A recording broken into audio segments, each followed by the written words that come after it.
right now, people are focused on the elections. Whether it is Super Tuesday or the upcoming elections in November, people are frustrated about the conditions of their lives and have placed their hopes in finding a solution through voting. There is real anger and frustration towards the conditions created by the system. The wealth inequality in this country is impossible to ignore. 4 of the richest men in the US have more money than the bottom half of the population. We have heard a lot of talk about the recovering economy, but there are still millions of people in the country who are struggling to cover their mortgages each month. 1 in 4 renters cannot afford their rent, and 500,000 people are experiencing homelessness on any given night. And many of us have seen our debt increase exponentially. Working people are under attack on all fronts, and they are desperate for a solution. A large number of people are worried about what another 4 years of Trump will look like. Considering his attacks on women, immigrants, working people, and the environment, we understand this fear. In response to Trump, a lot of people are looking for a viable alternative through the Democratic Party, which they see as the only other option. Now, in order to understand our current situation, we must look back to what got us here. During the 2008 recession, we saw millions of people lose their homes to foreclosure. 10 million people were pushed into poverty, and people saw their retirement accounts disappear. The pre-existing inequality intensified and disproportionately affected working people who saw their standard of living rapidly decline. It was during this time period that Barack Obama became president, running on a campaign of hope and change and slogans like, "Yes, we can." People welcomed the first Black president to a country stained with a long history of racism with open arms and high expectations. But what did Obama do? First of all, Obama bailed out the banks that created the crisis with billions of dollars, while giving only pocket change in homeowners' aid to the millions who lost their homes. Let's look at the numbers. Of $467 billion that were allotted for the bailout, only $45 billion were supposed to go to homeowner relief programs. Even 5 years after the recession, only $4 billion had been used to provide any relief at all. Obama's presidency, as any other Democratic Party presidency, protected the capitalist system while abandoning millions of people. The Obama administration not only failed to protect working people from predatory banks, it also failed to protect the planet from climate disruption. While they gave lip service to the concerns of global warming, their actions never dealt with reality.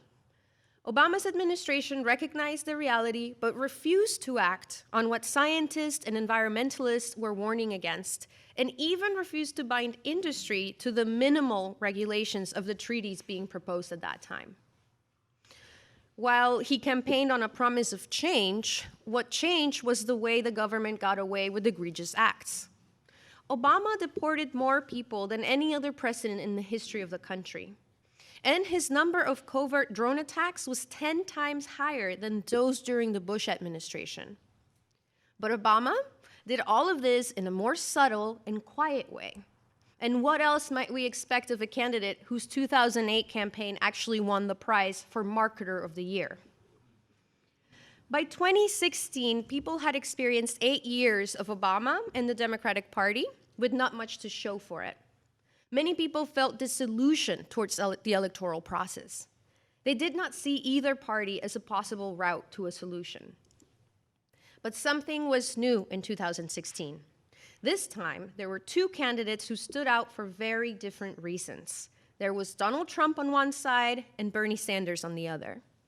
Both candidates were speaking out against the status quo. Trump was claiming he was ready to drain the swamp of the establishment characters who had been in power for too long and had yielded no tangible results. And Sanders was openly denouncing the billionaire class and demanding basic rights, such as health care for all. Now, for the Democrats, Sanders could be nothing more than a protest campaign. The DNC had already selected who their candidate would be, and they were not willing to let Sanders ruin their plan. After a contentious primary race, we saw how the Democratic Party leadership controlled the process to prevent Sanders from getting on the ballot. So the race became one between more of the same Clinton and the new guy, Trump, who was saying what a lot of working people had been feeling for years. The people who voted for Trump were in large part people whose expectations of both parties had been destroyed. Just look at the 8.4 million Obama voters who voted for Trump. And the support for Trump in 2016 exceeded that of the support for Mitt Romney in the 2012 elections. Trump was saying that he would bring manufacturing jobs back, that he would get the US out of trade agreements that affected the American people, that he would make an American economy for American people. Whether or not he had the ability to carry out his promises, it didn't matter.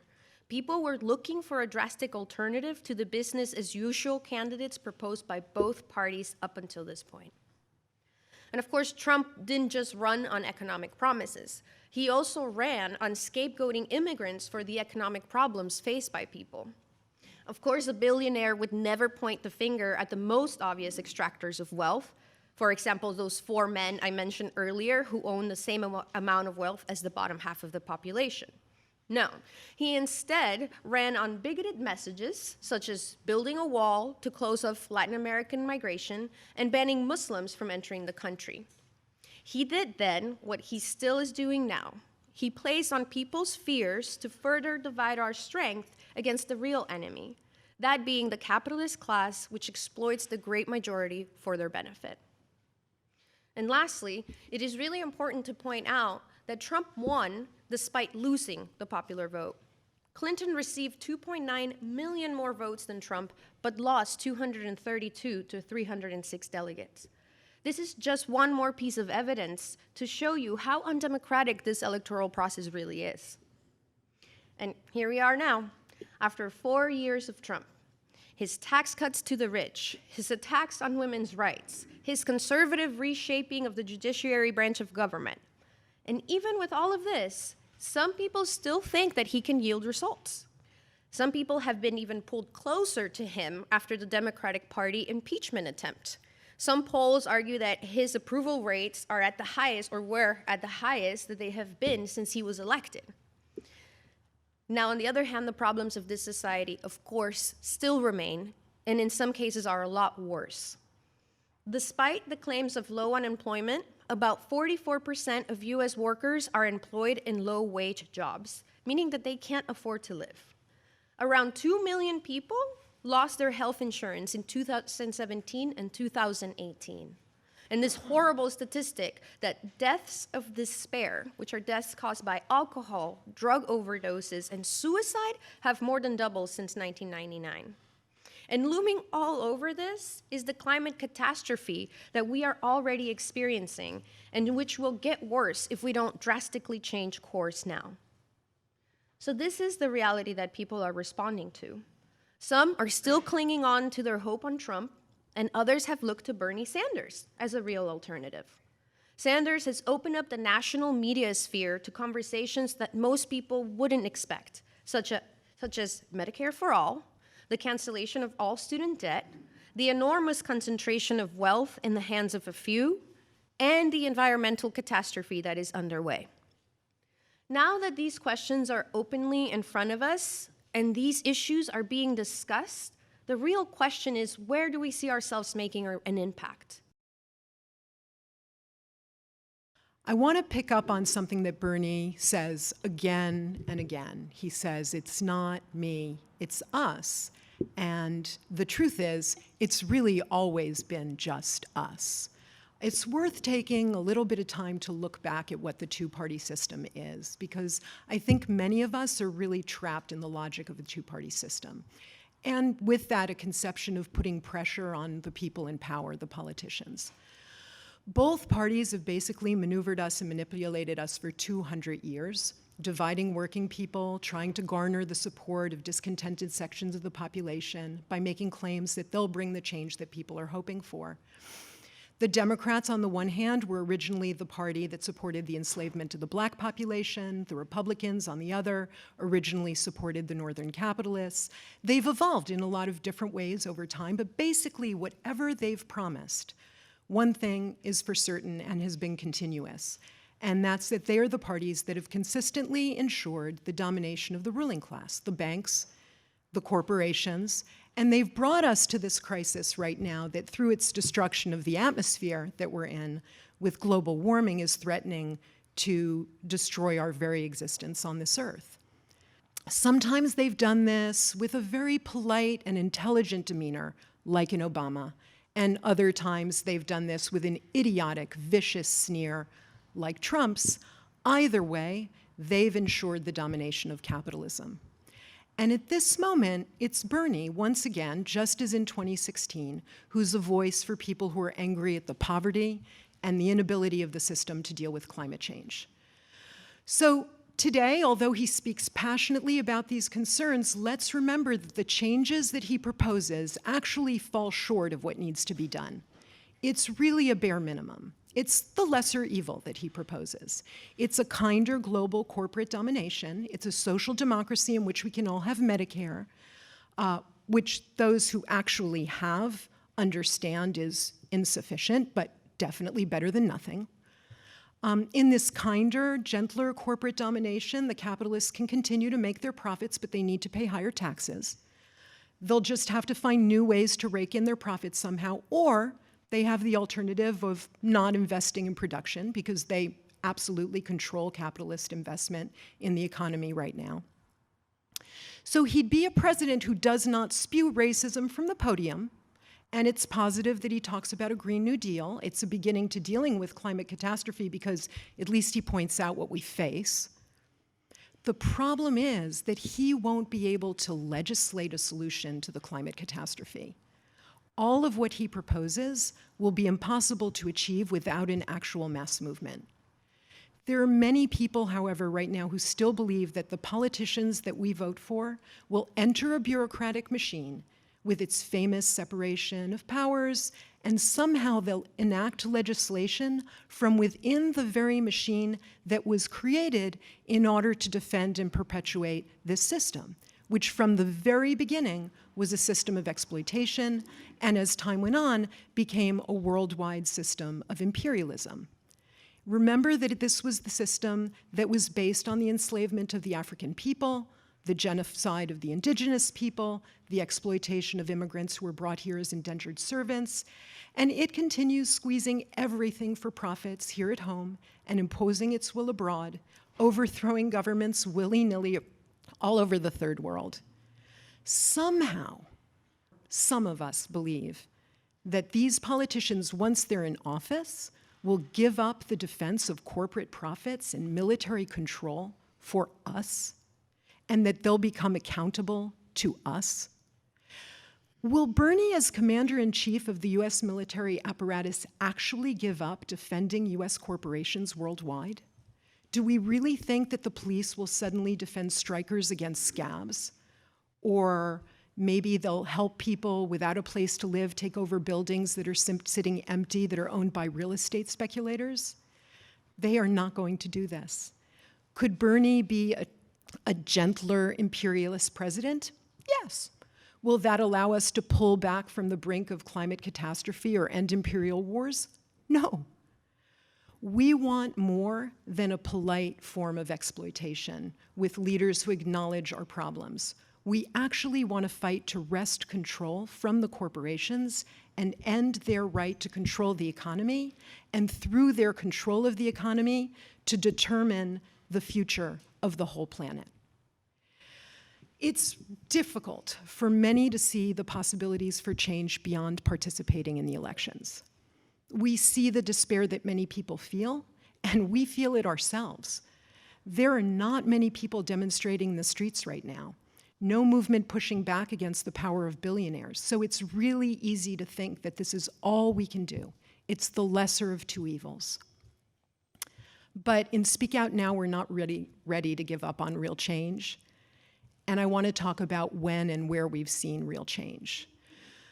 So let's remember that every serious reform that we've seen in this country has come through the fights of ordinary people in their workplaces and in the streets. The part of the famous New Deal that many of you have heard about already was passed in 1935. It gave us the programs that today make up the little bit of social welfare network that we have in this country with unemployment compensation and Social Security. Did it pass just because Roosevelt was such a friend of the working class? Not at all. There were events that pushed Roosevelt to pass these programs. We had the West Coast longshoremen strike in 1934, a year before that deal was passed. It lasted 83 days. Every West Coast port in the United States walked out, and the San Francisco General Strike was its culminating event. It stopped all work in the city of San Francisco for 4 days, and it's what gave a victorious end to the West Coast longshoremen strike. Then you had the Toledo Autolite strike in 1934. It was a 5-day running battle between 10,000 strikers and 1,300 members of the Ohio National Guard. Then after that, you had the Minneapolis Teamsters strike, which brought trucking to a complete standstill in all of the Midwest. And that was followed by a strike wave of the working class all across the country. It completely disrupted the functioning of the system, and it threatened to do a lot more. So Roosevelt was dealing with a massive rebellion, and the National Guards couldn't put it down. So where did desegregation and voting rights laws come from? They came from the struggle of Black people and their fight to overthrow the system of Jim Crow that was encoding legal segregation and the total devaluation of the lives of African American people in the South. And then you had the Black Power movement that it gave birth to. Those movements actually threatened to tear down or burn down this country if the humanity of Black people wasn't acknowledged and recognized. So it was those movements that gave birth to what is, I think now we can agree, really inadequate legislation to deal with racism. 50 years ago, you had an environmental movement that mobilized 20 million people on Earth Day in 1970 in the streets. That was 10% of the population in the United States. And it was that led the Nixon administration to create the Clean Water Act and the Clean Air Act, create the Environmental Protection Agency to administer them. So the Democratic Party was able to win its reputation as the party of labor and disenfranchise people by claiming to be the supporters of all these movements. By trying to stand in front of those movements and take credit for the social changes that were won in actual battles, many of them bloody battles, on the streets and in people's workplaces, they gained the reputation for being the more progressive party. But in doing so, they play a very useful role for the global corporate elite, because they direct the movement back to the ballot box, to the voting booth, and off the streets, and they lull people into thinking that the change came from these leaders rather than from the social struggles. So what is possible for us today? The people who waged these fights and other fights that really changed the course of history in this country and made significant reforms, they're not different from us. There are things that we can do. Today, at our workplaces, in our schools, and in our communities, we need to create the network that believes in complete workers' democracy and justice for our communities. And we can mobilize to use our power as producers. Unfortunately, we haven't seen a lot of that lately. But we did see a teachers' strike wave beginning in West Virginia and most recently in Oakland that fought for really a decent education. They were fighting to treat our younger generation with respect and to win respect for the people who provide that education, from the bus drivers to the cafeteria workers to the teachers and the entire staff. So in fact, this time period really is an opportunity for us. People do want real change now. We have to be clear, though, about where that real change will come from. It's going to come from us fighting over the real problems that we face. We need to hold on to the power that we build in our fights, however. and to replace the destructive system that we have with a different social system, with a democracy of working people that can orient all of our labor and all of our efforts towards solving the social problems, and especially toward reorganizing all of our economic activity to fight climate catastrophe. It's not enough just to struggle. In every struggle that we're involved in, we need to keep in mind a really clear perspective about where we're going with that fight. Each struggle has to aim toward developing a deeper change, a system change. And we have to gather together the people who share our perspective and spread it and create a network of socialists. In the struggles, this network has to convince people to reach out, connect their fights with others, empower ourselves more and more, and put our hopes in the right place, in ourselves and not in those who are defending the system that exists.